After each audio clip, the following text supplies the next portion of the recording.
This is Damaris Jones from ASU TV 13. Today we are taking a look at Alcorn's very own barbershop and beauty supply store. The shop is located in a small building directly beside the J.D. Boyd Library. I interviewed the lead manager as well as top barber to get their take from this start. We have been open from 2018, but due to COVID, we had to close down. So now we are in the process of reopening and trying to make it better for the students of Alcorn State University. Okay. We are in an area where there is not much for students to grasp. So I would think that having something like this on campus would give those that don't have the cars ability to get things that they need. This conveniency is not just for students, but for all people who are in need of cosmetics. This is really something that accommodates everyone, not even the students. Surrounding, area, staff members, everything though. But also though, bro, I just like to kind of get back a little bit. My connection with the younger generation. I mean, I come from it, you feel what I'm saying? I come from this campus, so me, only cutting hair though, but I get to like one-on-one connect, even him. I saw him when he was a freshman. Boom, now he about to be out of here, you feel what I'm saying? Yeah. So I feel like I kind of helped lead him and guide him in the way that he should go. It's not a lot actually, because a lot of good barbers out here, they're not in the areas to get to us at a moment's notice to charge us a good quality cut such as Jordan. It's not going to be the best. It's not going to be the best time for a lot of people. He's able to work with a lot of people's scheduling, a lot of people's timing, as well as long as his own. He's a man of his own schedule, and he knows how to go ahead and handle his business like he's supposed to. We open from 12 o'clock a.m. until 5 o'clock. Y'all come to the building, the little house that's between the cafeteria and the library. Y'all come get y'all haircut by Jordan, J Styles, whatever you want to call him, everything like that. Book them on the Cut app.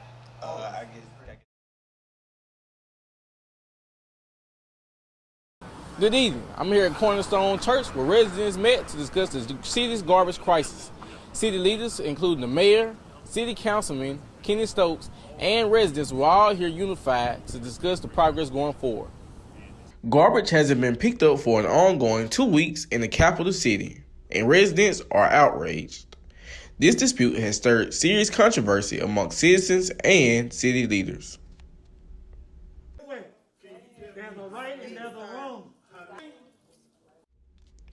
Here, a city meeting was held and open to the public to provide information and details about the garbage crisis and updates on how improvements can be made. Residents was given the opportunity to voice their concerns and opinions.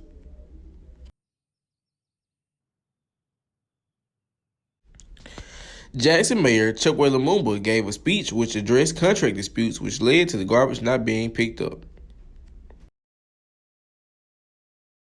Find out what would our next move be, getting the garbage picked up. That's what we really thought this was all about, not to argue about who had a position or who had a chance. But we know the city council had to vote on to get whoever the next bid be, but we got to bring somebody to the table. So that's why we wanted to make sure that we have a good understanding of what's going on. We didn't come out to bring your folks out to agree with me or not to agree with me. We brought them out to tell the people when the cameras, you go back and post yours, to tell the people that we found out that we might get our garbage picked up in 3 weeks or 4 weeks.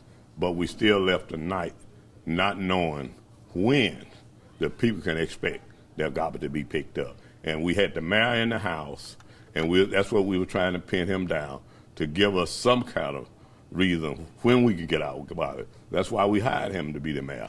And we listened to him as the mayor, then he go by the city council. And then bring it back to them, they vote on who they're going to get to be it. This is Damaris Jones with 3 on your side. Macy Brown is a senior at Jackson State University who has just made the impossible possible. On top of being a mother, student, and advocacy leader, she has just achieved another title, Truman Scholar. Truman Scholarship started in 1975. It's by the federal government in honor of President Harry S. Truman. And it was started in the 70s to give graduate school opportunities to people who wanted to pursue a career in public service. And so a lot of times when people think about the Truman Scholarship, they think, oh, you want to be a politician, or oh, you want to be, somebody in policy. But I mean, there are people even in my cohort and co-host cohorts before, they want to be doctors, they want to be lawyers, they want to be scientists. Whatever career field you want to do, you can pursue the Truman Scholarship as long as you have a focus on being a public servant and increasing equity and equality in whatever field that is. As a founder of Mississippi Student Advocacy Team, Ms. Brown demonstrates leadership through service. Here's more about what service looks like to her. Public servant, a lot of people think that you have to hold office to be a public servant, or you have to be somebody in power. I think that being a public servant is literally just letting the needs of the community guide the work that you do. So that's kind of how I operate. That's how my group, Mississippi Student Advocacy Team, operates. We are rapid response. We respond to whatever are the critical needs of people. And so I think that whether that be in medicine, whether that be in law, whether that may be in science, whatever people need, as long as you show up and do that, then you're a public servant. That's just kind of how I like to think about it. Here are the details of what she had to endure to win the Truman Scholarship and what her award is comprised of. So the Truman Scholarship, this year they had 702 people to apply. And then there were 199 finalists, and then after our interviews, they chose 62 people.